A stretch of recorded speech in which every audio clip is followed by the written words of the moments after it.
We're going to be transplanting some azalea cuttings. Yesterday we were working on bougainvillea cuttings. We ended up getting 41 of those out of the tray we had, and we initially had about 55 or 60. We ended up with 41, which is pretty good. These azalea cuttings, I put these in over the summer. They're a little bit tall, just like the bougainvillea cuttings. I wish I would have got these transplanted a couple of weeks ago. We're running a little behind, that's okay. We lost a few. Let me tip this up. There's a section right here where you can see I hadn't pulled anything out. We had one of our mist heads in the greenhouse clogged up just a day or two after I put these cuttings in, and there was a section right here that dried out. It wasn't getting wet properly. We lost those. If you see there's a couple anywhere where you see an empty hole, I pulled the cutting out of that and planted it. Where the holes are still full, that means there was nothing there. And you lose a few. Every one of them's not always going to take, so we've got a couple over here and there.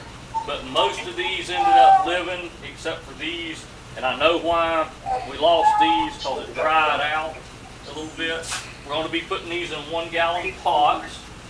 We dip up a little more fertilizer to put in them. I cannot hear this properly.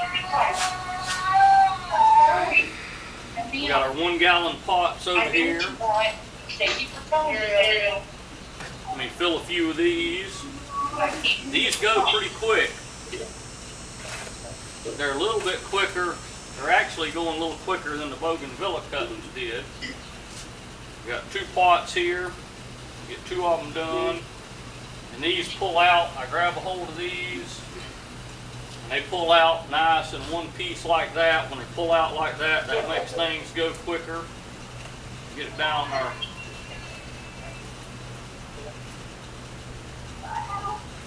Filling my pot.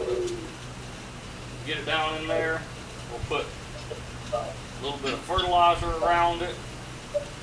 Put it in the wagon. That one's ready to go. That one I did not trim. Some of these, this one here I'm going to trim off a little bit. Like I say, they were in these trays. The cuttings were a little longer than they really should have been. So what happens, you might see a little better if I turn it this way. I should have pulled these cuttings out when they were about this tall right here. But I didn't get them out. We had other things going on. I didn't get them out quite in time. As generally speaking, you want to get these out. Usually you can tell when they're rooted good because they'll start putting on some new growth. Usually you can kind of tell as soon as it starts putting on some new growth, they're ready or really close to ready to pull out. When they start getting real tall like this, they've been in the tray a little too long. They're growing up one single stem because they're looking for light. They're crowded real close together in this tray, and they're kind of fighting each other for sunlight, so they end up putting out one long stem trying to reach the light. So I'm going to clip that off. That does a couple things. We don't need them quite that long. Plus, and I've talked about this with other plants before, when we clip these, it causes them, usually they'll branch out. There's a little bud, it's too small to see it, but there's a little bud at the base of each one of the leaves, right where the leaf connects to the stem. And most of the time when you cut one of these stems, a couple of those buds will start growing. If you don't clip the stem, the buds may or may not form a new sprout, a new shoot, and form a new stem. But if you clip them, you usually get 1 or 2. So that'll make, instead of having just like this has only got 2 stems right now, we'll have to clip this a couple times. But eventually we should be able to get this to have several stems. And that's what we want with azaleas. We want azaleas to be bushy plants. We don't want single stems on azaleas. I'll do a couple more here and show you that again. And like I say, this goes really quickly. In the last class, I done 17 of these, which right now I'm kind of working by myself, showing y'all this stuff. In the last class, I had a little bit of help, and that makes it go quite a bit quicker, but we were able to do 17 of these in about 20 minutes. This is another one. This one's kind of short. I won't trim this one off any. We'll just plant it and get it growing. And these azaleas and some of the other plants, the bougainvilleas yesterday, none of them really needed trimming.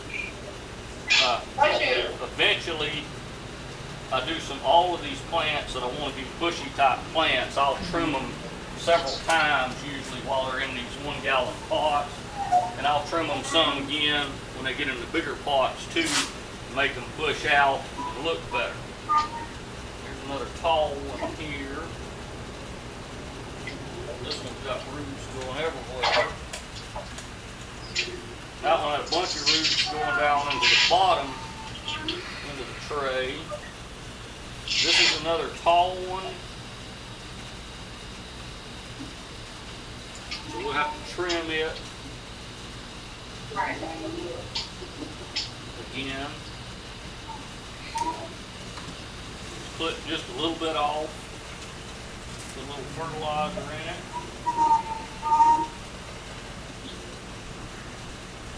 And there's 4 done already. It goes pretty quick with these. I'll come close to finishing these azaleas with this class. This is a lot quicker.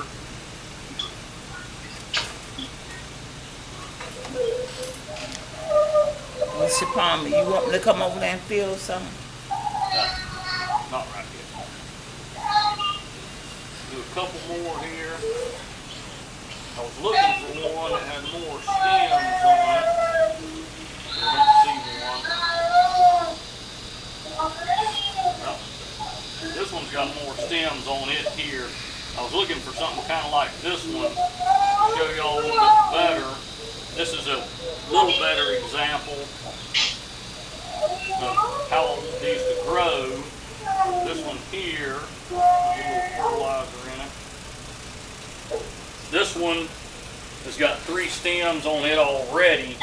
Even though this one is not really tall, I'm going to clip the tops out of 2 of these to go ahead and try to get it to start spreading on out for me. So I trimmed some of these, even though this one wasn't really tall like some of these others are, I still clipped just a little bit out of the top of it.